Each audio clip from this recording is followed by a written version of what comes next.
अभी कुछ दिन पहले इन लोगों ने मनीष सिसोदिया जी के खिलाफ एक पूरी मनगढ़ंत और झूठी एफआईआर करी, केस दर्ज किया कि मनीष सिसोदिया जी पैसे खा गए, शराब नीति में पैसे खा गए।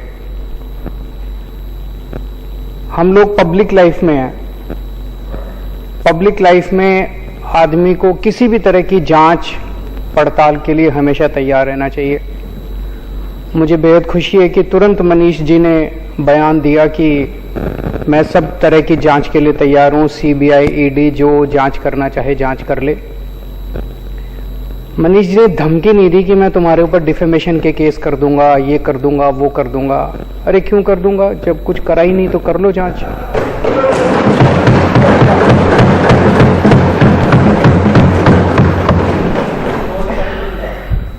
तो आरोप लगा कि मनीष सिसोदिया जी शराब की नीति में पैसे खा गए। तो वो पैसे ढूंढने के लिए सीबीआई इनके घर गई। तो खूब ढूंढा उन्होंने, चारों तरफ काफी देर ढूंढा, सारा 14 घंटे तक उन्होंने ढूंढा, सब कुछ देखा, गद्दे फाड़े, तकिए फाड़े, बता रहे हैं दीवारें भी यूं यूं करके देखी, खोखली मिलती तो शायद दीवारें भी तोड़ देते, लेकिन कुछ नहीं मिला उनको। 14 घंटे के बाद वो चले गए। बट 6-7 घंटे तक गहन पूछताछ की। कुछ लोग मैं देख रहा था टीवी में आरोप लगा रहे थे ये लोग कि जवाब क्यों नहीं देते। जवाब सारे जवाब दिए इन्होंने, जितने प्रश्न सीबीआई वालों ने पूछे सारे जवाब दिए, और सीबीआई वाले पूरी तरह से संतुष्ट होकर इनके घर से गए। फिर सीबीआई वाले इनके गांव गए। गांव में सारे गांव वालों से पूछा, भाई मनीष सिसोदिया ने कोई प्रॉपर्टी खरीदी हो, जमीन खरीदी हो, कोई खेती की जमीन खरीदी हो, कोई मकान खरीदा हो, कोई कुछ नहीं मिला। फिर इनके लॉकर चेक करने के लिए गए। उनको लगा शायद यहां कोई ज्वेलरी हो, पैसा हो, प्रॉपर्टी के कागज हो। वहां शायद 70-80 हजार रुपए के भाभी जी के कोई छोटे मोटे गहने मिले। तो लॉकर चेक कर लिया, गांव में सारी प्रॉपर्टी चेक कर ली, सब कुछ चेक कर लिया, कुछ भी नहीं मिला। तो अब सीबीआई वाले भी अच्छे लोग हैं, इंसान है, वो भी, उनके दिल में भी आत्मा, वो देख रहे हैं कि क्या हो रहा है। वो भी सोचते हैं यार ये ठीक नहीं हो रहा।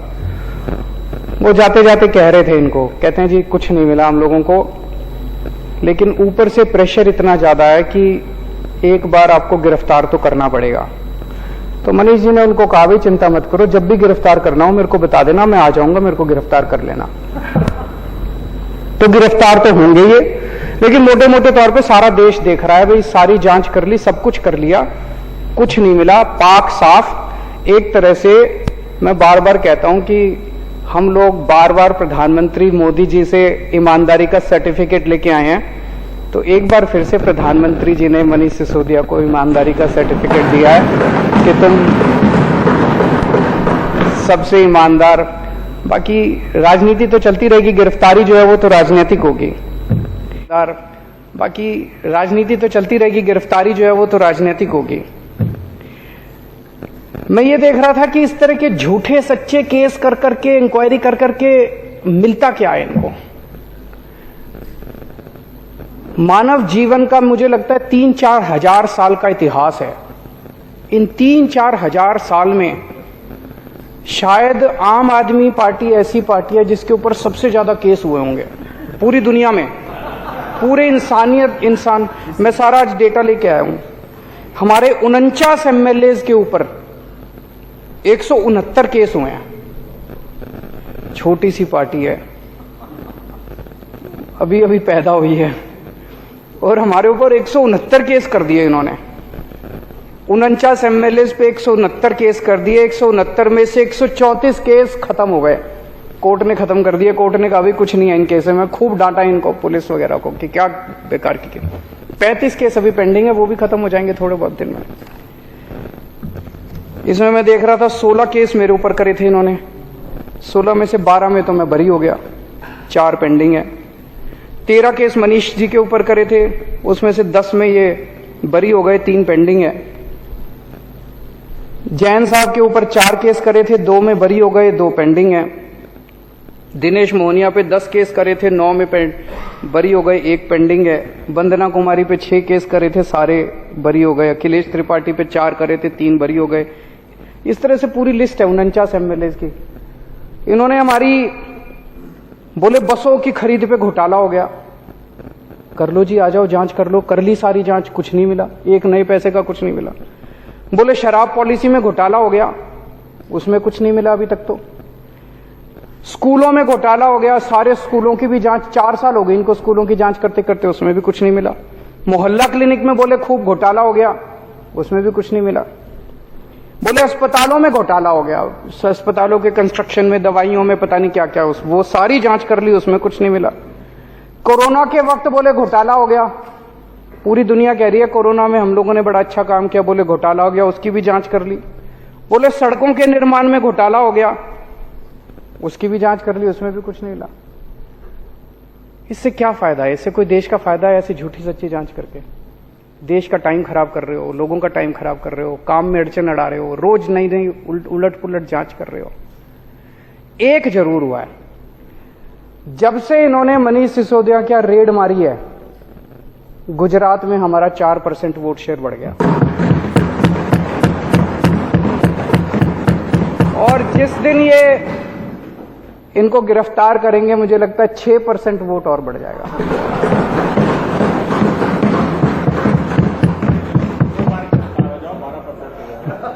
फिर अगर 2 बार गिरफ्तार हो गए तो सरकार ही बन जाएगी गुजरात में।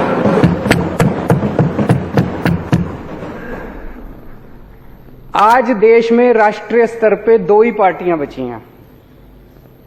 एक है कट्टर ईमानदार पार्टी और एक है कट्टर बेईमान पार्टी। 2 ही पार्टियां हैं। कट्टर ईमानदार पार्टी है, उसमें सारे उनके नेता, मंत्री, मुख्यमंत्री, विधायक सब ईमानदार हैं। और जो कट्टर बेईमान पार्टी है, उसमें रोज भ्रष्टाचार सुनने को मिलता है, रोज भ्रष्टाचार। कल सुन रहे थे कर्नाटक के अंदर ठेकेदार खड़े होकर कह रहे थे, खुलेआम कभी नहीं हुआ होगा ऐसा, वो डर भी निकल गया उनका। ठेकेदार खड़े होकर कह रहे हैं, कोई कह रहा है मेरे से 30% पैसे खा गए, मेरे से 40% पे। कट्टर बेईमान पार्टी वो है जो जहरीली शराब बेचती है। कट्टर पार्टी बेईमान पार्टी वो है जो नशा बेचती है इस देश के अंदर। कट्टर बेईमान पार्टी है जो 20-20 करोड़, 50-50 करोड़ रुपए में एमएलए खरीदती है। कट्टर ईमानदार पार्टी जनता के टैक्स के पैसे को स्कूल और अस्पताल बनाती है। कट्टर ईमानदार पार्टी उससे स्कूल बनाती है, अस्पताल बनाती है। और कट्टर बेईमान पार्टी जनता से टैक्स लेके और अपने दोस्तों के कर्जे माफ करती है, उनसे एमएलए खरीदती है। कट्टर बेईमान पार्टी अपने दोस्तों से और अपने पार्टी के लोगों से प्यार करती है, उनको बचाने की कोशिश करती है। अगर उनकी पार्टी का कोई पकड़ा जाए तो उसको जांच भी नहीं होती, कुछ नहीं होता। उनका कोई दोस्त पकड़ा जाए चोरी करते हुए तो उसका कुछ नहीं होता। कट्टर ईमानदार पार्टी देश से प्यार करती है। अगर उनका अपना भी कोई फंसे तो उसको बख्शती नहीं है कट्टर ईमानदार पार्टी। कट्टर बेईमान पार्टी है जिसमें कम पढ़े लिखे लोग हैं, आधे से ज्यादा अनपढ़ लोग हैं, कईयों की फर्जी डिग्रियां हैं उनके नेताओं की। कट्टर ईमानदार पार्टी वो है जिसके पास पढ़े लिखे लोग हैं, आईआईटी के लोग हैं, डिग्री असली है। कट्टर ईमानदार पार्टी के पास अच्छी टीम है, समझ है, विजन है। कट्टर बेईमान पार्टी है जो 24 घंटे गुंडागर्दी, लड़ाई झगड़ा, पूरे देश में बेईमान पार्टी को पता चल जाए किसी ने बलात्कार किया, उसको पार्टी में शामिल कराने के लिए पहुंच जाते हैं। औरतों को गंदी गंदी गालियां देते हैं ये। और कट्टर ईमानदार पार्टी है जो शरीफों की पार्टी है, महिलाओं की इज्जत करती है। कट्टर बेईमान पार्टी है जो दोस्तों की फिक्र करती है, दोस्तवाद करती है, दोस्तों के लिए कुछ भी करने को तैयार है। कट्टर ईमानदार पार्टी है जो भारत की परवाह करती है, भारतवाद करती है। और जैसा अभी राजेंद्र गौतम जी ने कहा कि कट्टर ईमानदार पार्टी है जो भारत को दुनिया का नंबर 1 देश बनाना चाहती है। और कट्टर बेईमान पार्टी वो है जो अपने दोस्त को दुनिया का नंबर 1 बनाना चाहती है।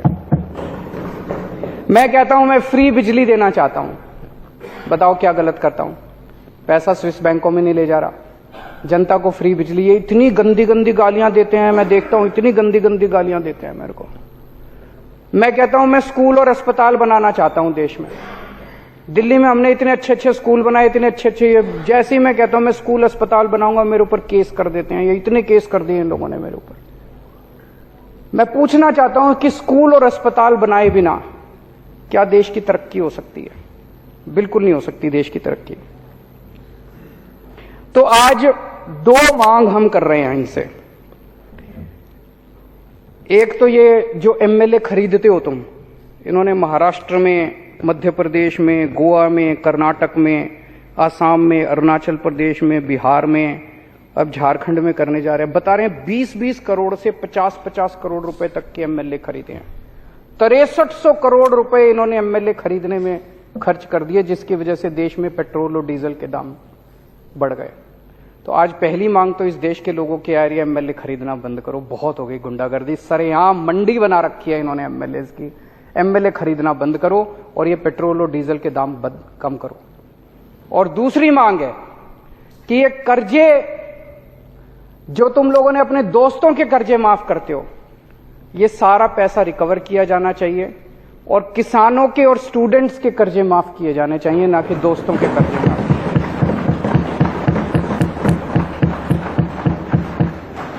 ये डिबेट आजकल अमेरिका में भी चल रहा है। अमेरिका के अंदर भी 2 पार्टियां हैं। जो बिडेन साहब अभी स्टूडेंट्स के कर्जे माफ कर रहे हैं, दूसरी पार्टी है जो इनके दोस्त की पार्टी है, वो कह रहे हैं स्टूडेंट्स के कर्जे माफ नहीं होने चाहिए, अरबपतियों के कर्जे माफ होने चाहिए। वो इसका विरोध कर रहे हैं। वहां भी यही चल रहा है और यहां भी यही डिबेट चल रहा है इस देश के अंदर कि क्या अरबपतियों के कर्जे माफ होने चाहिए या किसानों के और स्टूडेंट्स के कर्जे माफ होने चाहिए। मैंने पिछले कुछ दिनों से देख रहा हूं जो टीवी में चल रहा है, जो डिबेट चल रही है, बहुत आहत हूं मैं। ये चल क्या रहा है? मतलब ऐसा लड़ाई झगड़ा, हमारा कसूर क्या है? मैं देख रहा था स्कूलों के ऊपर ऐसे टूट के पड़े हैं ये कि इन्होंने क्या आरोप लगा रहे हैं कि इतने स्कूल क्यों बना दिए। तो स्कूल बनाना तो अच्छी बात है, किसी भी देश में स्कूल बनाना तो अच्छी बात है, बताओ क्या गलत करा। इनका दूसरा आरोप है स्कूलों में इतने कमरे क्यों बना दिए। अब कमरों में हम तो रह नहीं रहे, बच्चे पढ़ रहे हैं यार कमरों के अंदर, तुमको क्या तकलीफ है? बोले गरीबों के बच्चों के लिए इतने कमरों की क्या जरूरत है? गरीबों के बच्चे तो कम कमरों में भी पढ़ लेंगे, एक कमरों में 100 ठूस दो पढ़ लेंगे। अरे हम गरीबों के बच्चों को, मिडिल क्लास के बच्चों को अच्छी शिक्षा देना चाहते हैं, तुमको क्या तकलीफ है? तुम अपने बच्चों को विदेश भेजते हो, हम अपने बच्चों को अपने देश के अंदर अच्छी शिक्षा नहीं दे सकते क्या? कहते गरीबों के बच्चों के लिए इतने स्कूल बना दिए, गरीबों के बच्चों के लिए इतने टॉयलेट क्यों बना दिए। बताओ, टॉयलेट, ज्यादा टॉयलेट बना के हम क्या करेंगे उसका? हमारा उसमें क्या रोल है यार? पहले ऐसे जमाना था जहां पे टॉयलेट्स ही नहीं होते थे स्कूलों के अंदर, बच्चियों को अपने घर जाना पड़ता था अगर जरूरत पड़ती थी। आज अगर हमने अच्छे टॉयलेट बना दिए, वहां हमारी बेटियों को, बच्चियों को, बच्चों को अगर सुविधा मिल रही है, तो इसमें क्या तकलीफ है? ये आरोप है इनके, ज्यादा स्कूल क्यों बना दिए। फिर कह रहे हैं क्लासों में इतना डिजिटल बोर्ड लगाने की क्या जरूरत है, इतने शानदार डेस्क बनाने की क्या जरूरत है। गरीबों के बच्चे, रिक्शे वाले के बच्चे, मजदूर के बच्चे, इन लोगों को क्या जरूरत है इतने अच्छे अच्छे डेस्कों पे पढ़ने की? इन लोगों को क्या जरूरत है डिजिटल बोर्ड की? इतना पैसा खर्चने की क्या जरूरत थी? हम तो करेंगे, हम अच्छी शिक्षा देंगे। अब ये देश बदलेगा, अब ये देश रुकने वाला नहीं है। तुम लोगों ने गरीबों का मजाक बना दिया था इस देश के अंदर, अब इस देश के गरीबों को अच्छी शिक्षा मिलेगी और तुमसे आंखों में आंखें मिला के तुम्हारा सामना करेंगे गरीबों के बच्चे।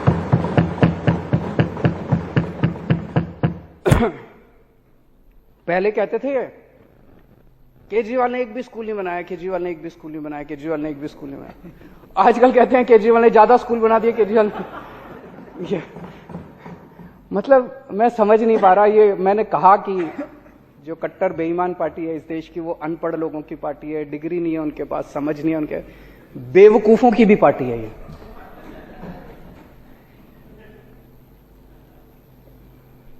एक मैं देख रहा था आजकल स्कूलों में घूम रहे हैं ये, कल मैंने देखा सौरभ के साथ लड़ाई झगड़ा हो रहा था।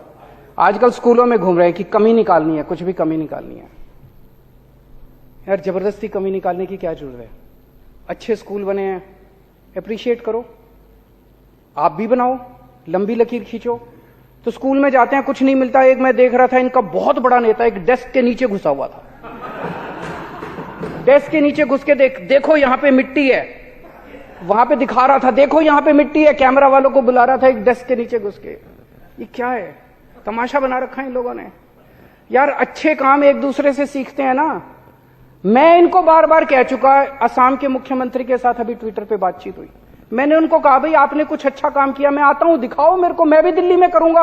आप दिल्ली में आओ, मैंने जो किया मैं भी दिखाते ही नहीं है, कुछ बताते ही नहीं है, कुछ करते ही नहीं है। मैंने गुजरात के मुख्यमंत्री को कहा, हिमाचल प्रदेश के मुख्यमंत्री को कहा, यूपी के मुख्यमंत्री को कहा, आपने जो अच्छे काम किए, अभी मैं तमिलनाडु जा रहा हूं 2 दिन के बाद, उन्होंने बड़े अच्छे काम किए, वो बुला रहे हैं मेरे को, मैं जाऊंगा, वहां से सीखूंगा, वो हमसे सीखेंगे। इनके कितनी बार हमने कह लिया भाई जो हम अच्छे काम कर रहे हैं आप सीखो, जो आपने अच्छे काम किए हम बताएंगे। ये इस तरह की नौटंकी करने से क्या फायदा? इससे देश का फायदा थोड़ी होता है। जो मार काट, गुंडागर्दी, लड़ाई झगड़ा बस 24 घंटे यही करते रहते हैं, इससे देश का फायदा नहीं होने वाला।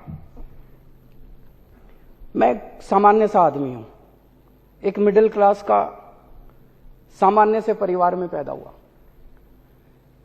आईआईटी गया, आईआईटी में मेरी पढ़ाई हुई, मैकेनिकल इंजीनियरिंग करी। आज मैं जो कुछ भी हूं मैं समझता हूं कि मैं मेरी शिक्षा की वजह से हूं। आज मेरे दोनों बच्चे आईआईटी में पढ़ रहे हैं, बेटी आईआईटी में पढ़ के पास हो चुकी है, बेटा, दोनों अपने पैरों पे खड़े हैं, वो भी अपनी शिक्षा की वजह से। मेरा आज एक ही सपना है कि जो शिक्षा इस देश ने मेरे को दी, मेरे बच्चों को दी है, वो शिक्षा मैं इस देश के हर बच्चे को दिला पाऊं मेरी जिंदगी में। मेरे को जो शिक्षा मिली है, मेरे को जो शिक्षा मिली है, वो उसी क्वालिटी की शिक्षा इस देश के हर बच्चे को मिलनी चाहिए। और जो इन लोगों ने करना है कर ले, मेरे को गिरफ्तार करना है मेरे को भी कर ले, इसको करना है हम सबको जेल में डाल दें, हमें इसकी कोई परवाह नहीं है।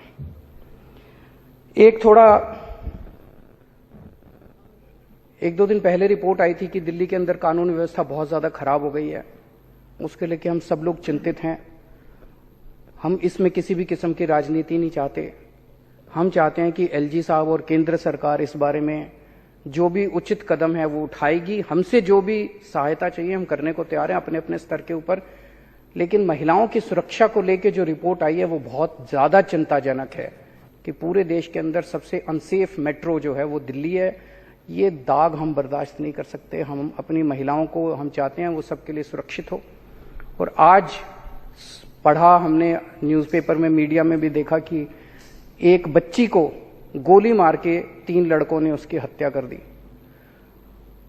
इसकी हम कठोर निंदा करते हैं। उसमें से 2 लड़के बता रहे हैं पकड़े गए हैं, एक अभी भी फरार है, वो भी पकड़ा गया है। इस किस्म की इंसिडेंट्स किसी भी सभ्य सोसाइटी में शोभा नहीं देते, उसकी हम कड़ी निंदा करते हैं। आज ये जो कॉन्फिडेंस मोशन लाया गया, इसका सबसे बड़ा पर्पस ये है कि पूरे देश के अंदर जो इन लोगों ने माहौल बना लिया, इनको लगता है कि किसी को भी खरीदा जा सकता है, आम आदमी पार्टी वालों को नहीं खरीदा जा सकता। आज ये हम इस देश के सामने साबित करेंगे। इन्होंने 40 एमएलए खरीदने का प्लान बनाया था। हमारे 12 एमएलए से संपर्क किया, बोले 20-20 करोड़ रुपए ले लो और 40 को ले आओ। 800 करोड़ रुपए इन्होंने रख रखे थे। हमारा एक भी एमएलए नहीं बिका। इनका ऑपरेशन लोटस फेल हो गया। हमारे टोटल 62 एमएलए हैं। 62 में से स्पीकर साहब अभी कनाडा गए हुए हैं, नरेश बाल्यान ऑस्ट्रेलिया गए हुए हैं, सतिंदर जैन साहब अभी जेल में हैं। उन 3 को छोड़ के आज 59 एमएलए यहां मौजूद है, काउंटिंग करते हैं।